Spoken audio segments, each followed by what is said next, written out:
요 며칠 날씨가 좀 풀렸습니다. 해도 좀 길어진 것 같고 한결 좋은 것 같습니다.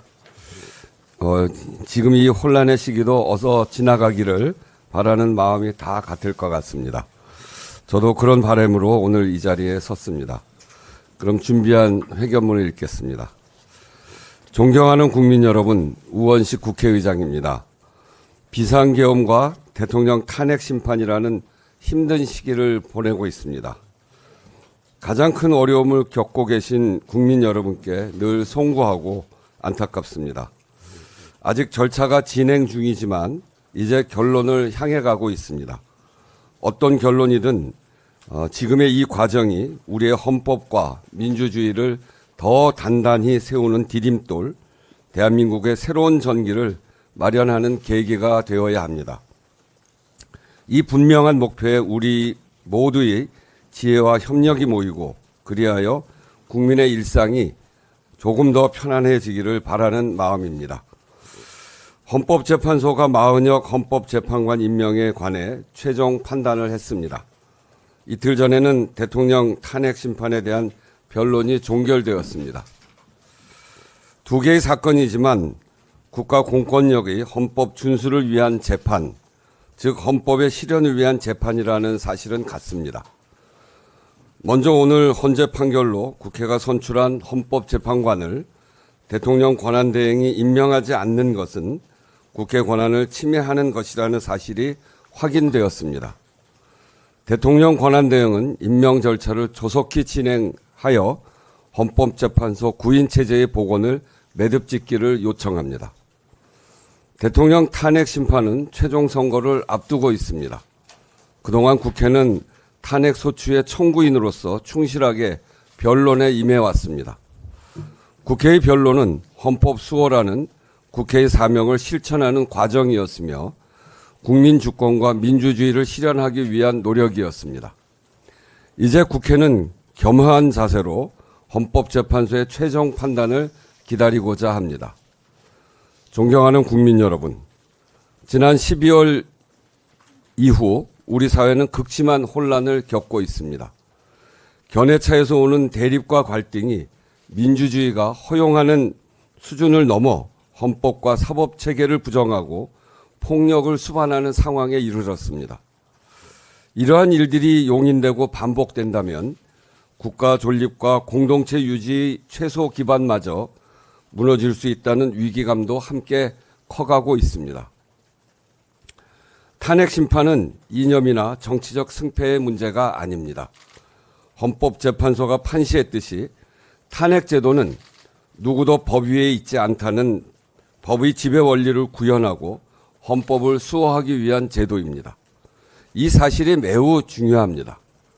이러한 헌법 제도에 대한 국민적 신뢰와 지지가 더 이상의 혼란과 위험으로부터 민주공화국을 지키고 국민의 일상을 보호하는 힘이기 때문에 그렇습니다. 치유와 회복의 과정도 바로 여기서 시작될 것입니다. 우리 국민이 헌법과 민주주의를 지탱하고 있는 한 대한민국은 반드시 오늘의 위기와 상처를 극복하고 더 확고한 민주주의 국가로 나아갈 것입니다. 전 세계가 우리를 지켜보고 있습니다. 대한민국은 민주적이고 평화적인 방식으로 헌정 질서를 회복할 역량이 있습니다. 식민, 분단, 전쟁, 독재, 그리고 외환 위기를 극복하고 대한민국을 선진국으로 만든 우리 국민이 있기 때문입니다. 정치적 견해의 자유를 존중하지만 폭력은 배제하고 상대방을 비판할 권리를 존중하지만 혐오를 반대하는 성숙한 민주주의로 한 걸음 더 나아가야 합니다. 위기에 처한 세계 민주주의에도 희망이 될 수 있을 것입니다. 모두의 자부심이 될 그 길에 정치와 국회의 소명이 있다고 믿습니다. 헌법재판소 이야기가 나와서 이 기회에 한 가지 더 말씀드리겠습니다. 국회는 지난 연말 국무총리 한덕수에 대한 탄핵소추안을 의결한 바가 있습니다. 이 안건의 의결 정족수에 관한 권한쟁의 심판이 진행 중에 있습니다. 국민적 관심이 많은 사안인 만큼 최근 헌법재판소에서 제기된 두 가지 점에 대해 국민 여러분께도 직접 설명드리고자 합니다.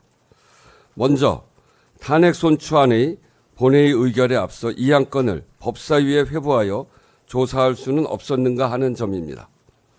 탄핵 소추안의 법사위 조사는 본회의 의결로 가능합니다. 법사위 회부 동의안이 안건으로 제출되었다면 의장은 국회법에 따라 당연히 그 절차를 진행하였을 것입니다. 그러나 이 안건은 제출되지 않았기 때문에 본회의에서 심의할 수 없었습니다.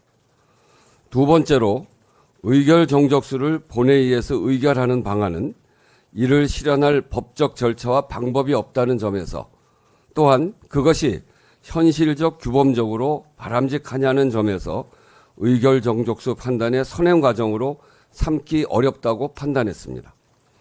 이 문제가 논란이 된 것은 탄핵 소추 대상자가 대통령 권한대행인 경우에 의결 정족수 규정은 헌법에 따로 없기 때문입니다. 결국 헌법 해석의 문제인데 이를 국회가 의결로 정할 수는 없습니다. 헌법, 국회법 어디에도 특정 안건의 의결 정족수를 정하는 안건을 상정할 절차와 방법이 없기도 합니다. 서로 방법이 있다고 하더라도 바람직하지 않습니다. 의결 정족수를 결정하는 의결에도 정족수가 필요한데 여기에는 국회법에 따라 일반 정족수가 적용될 수밖에 없습니다. 그러나 가중 정족수를 주장하는 입장에서는 수용하기 어려울 것이므로 오히려 분쟁을 증폭시킬 가능성이 분명합니다. 무엇보다 헌법 해석의 문제를 국회 의결을 통해 해결하는 것은 국회의 정당 의석수 변화에 따라 헌법의 해석이 달라지는 결과를 초래할 수 있습니다. 헌법의 안정성을 해치는 일입니다. 당시 탄핵소추안은 의결 정족수에 대한 여야의 의견 조율이 사실상 불가능한 상황에서 제출되었습니다. 따라서 의장은 현행 법규와 헌법학회, 국회 입법조사처의 의견을 종합적으로 검토하여 이를 판단하고 의사 진행을 하였습니다. 국회법에 규정된 의사 정리의 직무를 책임 있게 수행한 것입니다. 민주주의를 지키는 힘도 더 단단하게 세우는 지혜도 국민 속에 있습니다. 그래서 대한민국은 강합니다. 지난 역사를 통해 대한민국이 증명해 보인 사실입니다. 앞으로 얼마간의 혼란과 고통은 불가피하더라도 국회를 대표하는 국회의장은 이 사실을 절대 놓치지 않을 것입니다. 국민의 뜻으로 길을 내는 민주주의, 국민의 삶으로 증명되는 민주주의를 실현하기 위해 최선의 노력을 다하겠습니다. 이상입니다.